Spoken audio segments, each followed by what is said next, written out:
केंद्र सरकार ने कल एक नोटिफिकेशन जारी किया और औरंगाबाद शहर को संभाजी नगर के लिए हरी झंडी बताई। और दूसरी बात यह है कि कन्फ्यूजन है, ज़िले का नाम औरंगाबाद और शहर का नाम संभाजी नगर। क्या सच्चाई है और क्या चीज़ है? अब ये मामला बॉम्बे हाई कोर्ट की प्रिंसिपल बेंच पर चल रहा है। पिछले बार 15 फरवरी को इसकी एक हियरिंग हुई थी, जिसमें कोर्ट ने राज्य सरकार और केंद्र सरकार को ये आदेश दिया था कि वो अपना जवाब पेश करें हाई कोर्ट के सामने कि उन्होंने ये किया है तो किस आधार पे किया है और कौन से नियमों को फॉलो करके किया है। उन्होंने एक हफ्ते का समय मांगा था और कोर्ट की तरफ से ये निर्देश दिए गए थे कि 20 फरवरी तक वो अपना जवाब दाखिल करेंगे, यानी जो मंडे, और उसके एक हफ्ते बाद यानी आने वाले मंडे को 27 फरवरी को इस केस की अगली तारीख मुकर्रर की गई थी। हम 20 तारीख से लगातार वहाँ पे संपर्क में हैं। अभी तक तो आपके केंद्र और राज्य सरकार की तरफ से कोई जवाब दाखिल नहीं किया गया, लेकिन कल हमको पता चला कि इस किस्म का एक उन्होंने नोटिफिकेशन निकाला है या एनओसी उन्होंने जारी की है। तो ये बात अभी परसों जो तारीख़ है 27 तारीख को, उसमें हम ज़रूर हाई कोर्ट के सामने ये लेके आएंगे कि एक तरफ तो इन्होंने सारे नियमों का उल्लंघन करके, सारे नियमों को ताक पे रखकर गैर कानूनी तरीक़े से ये प्रस्ताव पारित किया और उसको केंद्र को भेजा। उसके बाद हाई कोर्ट को इन्होंने कहा था पिछली तारीख को कि भाई उस्मानाबाद का हमने कोई निर्णय ले चुके हैं, लेकिन औरंगाबाद के बारे में कोई निर्णय नहीं दिया। और उसके बाद ये 24 तारीख को इनका ये एनओसी आती है। तो ये साफ बात है कि इन्होंने कोर्ट की दिशा भूल की, कोर्ट को गुमराह करने की कोशिश की और बिना कोर्ट को जवाब दिए हुए ये इस किस्म की एनओसी लेके आ रहे हैं, लोगों के बीच में एक संभ्रम निर्माण करने की कोशिश कर रहे हैं। बात रही ज़िले की और शहर की, तो अभी उसकी डिटेल तो हमारे पास नहीं आई है। वो जो फेक पेपर आया था फडणवीस के अकाउंट पे से, उस पे से देखते हुए समझ में आता है कि जो प्रस्ताव पारित हुआ था उसमें शायद औरंगाबाद शहर का उल्लेख था, तो मेरे ख्याल से केंद्र ने ये किया है। बहरहाल हमारा ये कहना है कि शहर हो या ज़िला हो, ये पूरा जो पुराना नाम था, जो पुरानी पहचान थी इस सरज़मीन की, वो बरकरार रहनी चाहिए।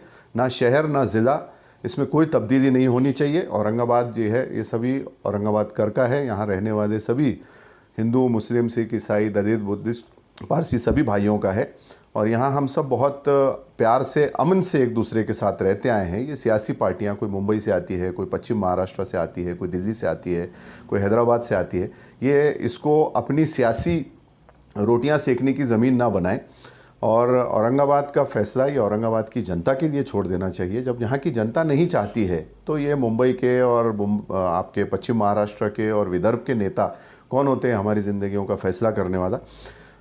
हमारी ये मांग रहेगी कोर्ट से कि इस पे तुरंत रोक लगाई जाए और ये पूरा जो इन्होंने प्रोसेस किया, ये इलीगल किया हुआ, इसको कैश किया जाए। नहीं, क्योंकि कोर्ट में केस चालू है, अभी पेंडिंग है, तारीखें चल रही है, इसके बावजूद सरकार से ऐसे नोटिफिकेशन जारी होना या हरी झंडी देना सही है, गलत है? इसमें कोर्ट की कोई अवमानना है या इसके ऊपर भी अलग से केस बन सकता है सरकार के खिलाफ? अभी हम लोग वकीलों से चर्चा करेंगे, कल मोस्टली हमारी सारी डिस्कशन होगा, उसमें देखते हैं कि कोई रिजॉइंडर मुझे लगता है हमको लगाना पड़ेगा और ये जो अभी नया पेपर सामने आया है इसको भी उसमें लगाना पड़ेगा, ये पेपर भी उसको भी, कि एक तरफ तो कोर्ट को ये कह रहे हैं कि हमने कोई निर्णय नहीं दिया औरंगाबाद के लिए और हम आपको जवाब दाखिल करेंगे। खुद उनके वकील ने कहा था, मैं वहीं था कोर्ट रूम में, खुद उनके वकील ने कहा था कि हम 20 तारीख तक आने वाले मंडे तक हम जवाब दे देंगे, आपको दाखिल कर देंगे। और उसके बाद जवाब नहीं दाखिल करते हुए ये डायरेक्ट इस किस्म से एनओसी लाके अपने फेसबुक अकाउंट से डिप्टी सीएम जो है वो बधाइयाँ देते हैं, जिसकी वजह से औरंगाबाद के लोगों की भावनाओं को ठेस पहुँची। तो ये कोर्ट की अवमानना है। ये मुझे लगता है कि कोर्ट की दिशा भूल करने का काम सरकार ने किया है। लोगों में ऐसी भी दहशतगर्दी है कि ठीक है आप कोर्ट में भी जाओ लेकिन फैसले हम करेंगे, कोर्ट कोई मायने नहीं रखती। ये इससे साबित होता है ये चीज़? पिछले कुछ दिनों में कुछ स्टेट्स में कुछ शहरों के नाम बदले गए। अब वहाँ की लड़ाइयों के बारे में बहुत ज़्यादा मीडिया में या इसमें नहीं आया। अब वहाँ के लोगों ने कितने हद तक इस पे कोशिशें की, काविशें की, ये तो मैं आज नहीं बता सकता, लेकिन लोगों में एक जनरल भावना ये फैलाई जा रही है। आप देखते हैं कि जिसको अभी एक नया टर्म जो गोदी मीडिया कहा जाता है, बहुत सारी मीडिया ये सरकार के पैरों में गिर चुकी है जाके, तो वो लोगों ने एक इस किस्म का माहौल बना दिया है कि जो इस वक्त नेता है वो सर्वोच्च है और वो जो करेंगे वही कायदा रहेगा।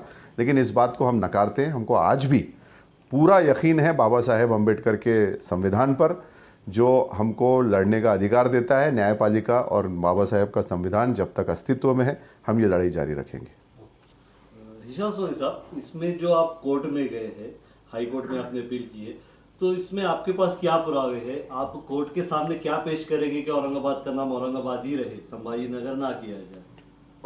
देखिए, सबसे पहले तो इसमें ये देखा जाता है कि अगर ये किसी शहर का नाम बदला जा रहा है तो वो किस कानून के तहत बदला जा रहा है।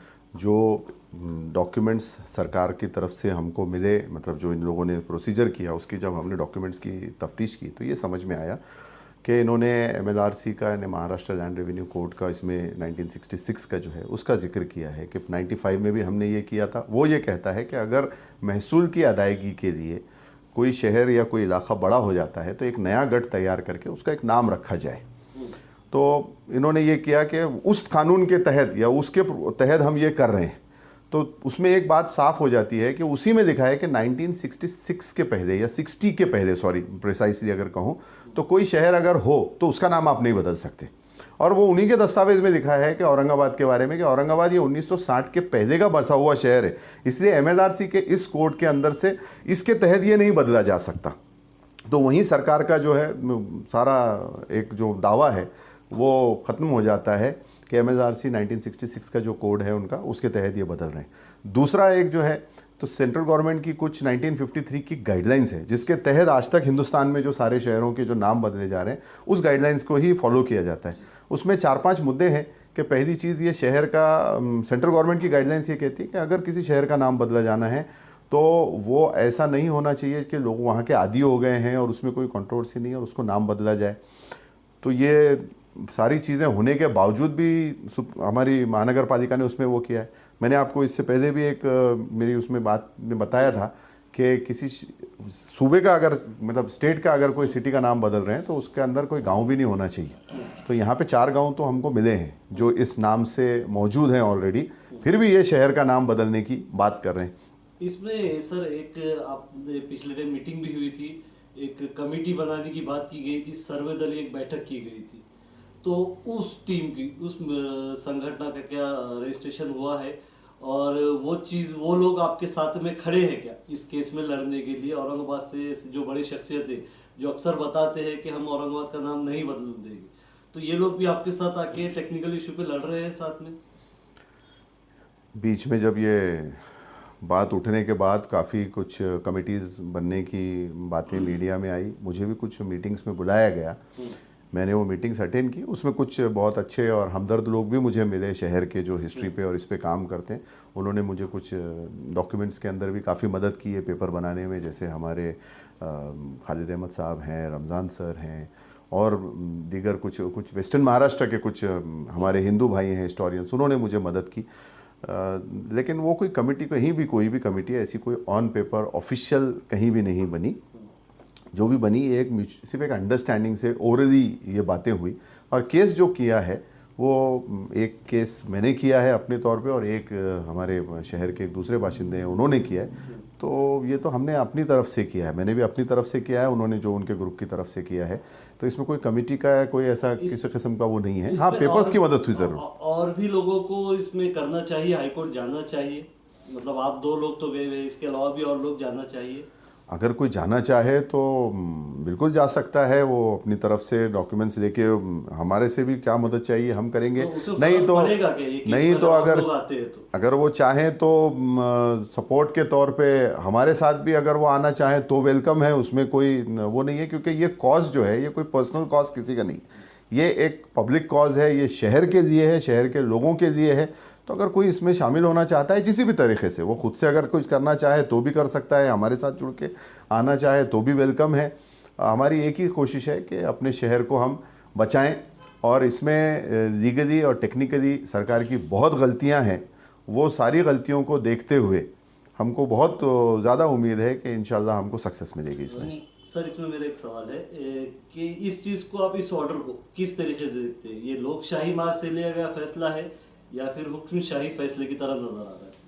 2014 से मुझे लगता है कि लोग आदी हो चुके हैं इस किस्म के हिटलरशाही फैसलों को देखने के लिए। ये जब यहाँ की जनता नहीं चाह रही है, जब मामला कोर्ट में प्रलंबित है, उन्हीं सरकार का ही वकील आके कहता है कि हमने कोई फ़ैसला नहीं दिया और हम अभी जवाब देने वाले हैं आकर, और उसके बाद सब कुछ पता होने के बावजूद इस किस्म से एक एनओसी भेज दी जाती है। ये एनओसी जो भेजी गई तो उसमें हमने पिछले बार भी उसमें कोर्ट में भी ये बात रखी थी कि इन्होंने कोई ऑब्जेक्शन सजेशंस नहीं मंगाए, जो हरकत ना हरकत पब्लिक से दी जाती है वो नहीं मंगाए। डिपार्टमेंट्स की जो एनओसीज जमा करने की बात है तो उसमें कई डिपार्टमेंट्स को छोड़ दिया गया। जैसे औरंगाबाद ये हिस्टोरिकल कैपिटल है, तो यहाँ पे सबसे पहले अगर आप बात करेंगे तो उसके अंदर आर्कियोलॉजी और हेरिटेज से रिलेटेड जो भी वो हैं मंत्रालय हैं या डिपार्टमेंट्स हैं, उनकी एनओसी आना चाहिए। उसमें तो हमको हेरिटेज का कहीं आर्कियोलॉजी का नाम भी नज़र नहीं आया।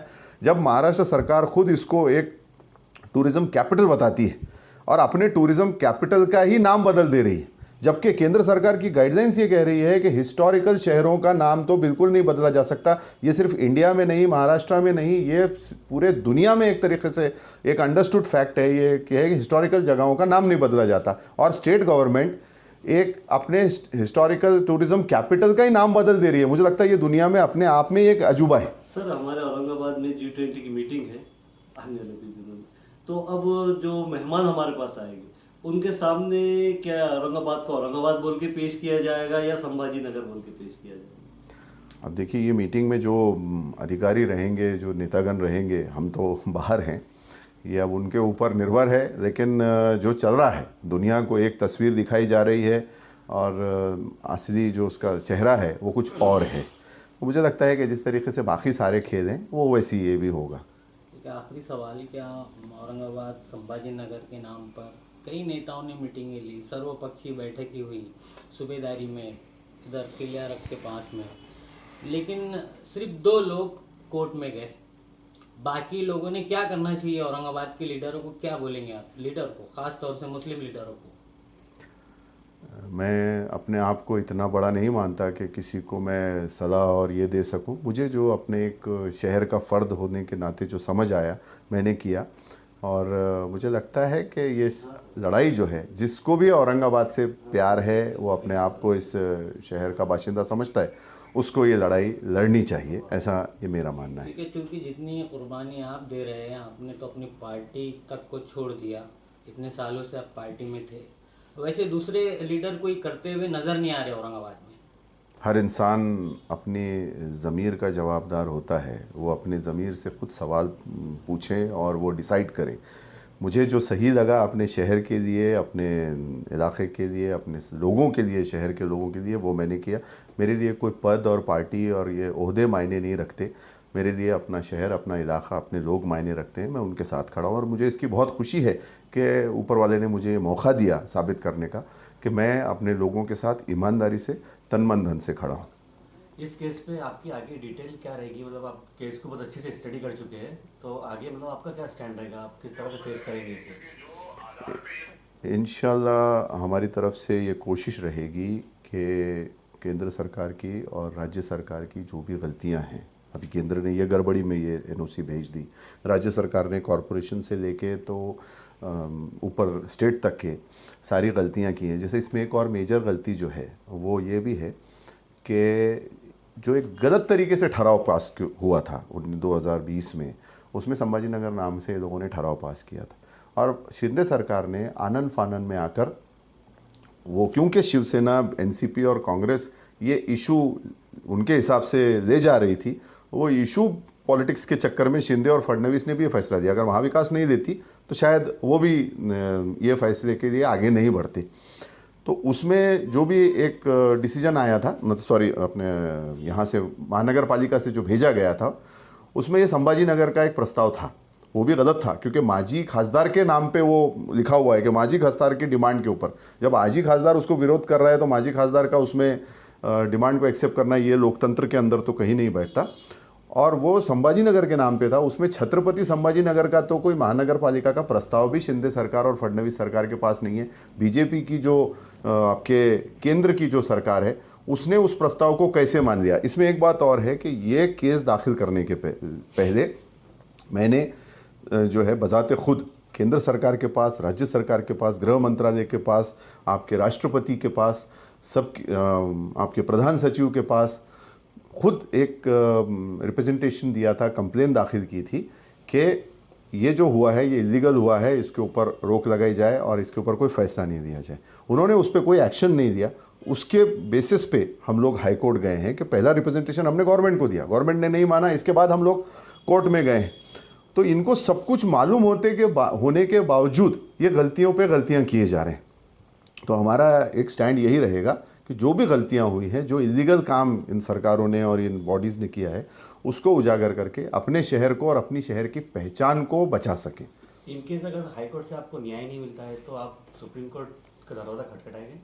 जहाँ तक हमको हमारा संविधान अलाउ करता है हम ज़रूर वहाँ तक जाएंगे। सुप्रीम कोर्ट हो, उसकी और कॉन्स्टिट्यूशनल बेंच हो, जहाँ तक भी हमको लड़ना पड़े हम लड़ेंगे। हमारी कोशिश ये रहेगी कि हम अपने शहर को बचाएं, उसकी पहचान को बचाएं, क्योंकि 400 साल एक पहचान है। 400 साल पहचान मुझे नहीं लगता कि कोई भी इंसान या कोई भी माशरा या कोई शहर अपनी खोना चाहेगा।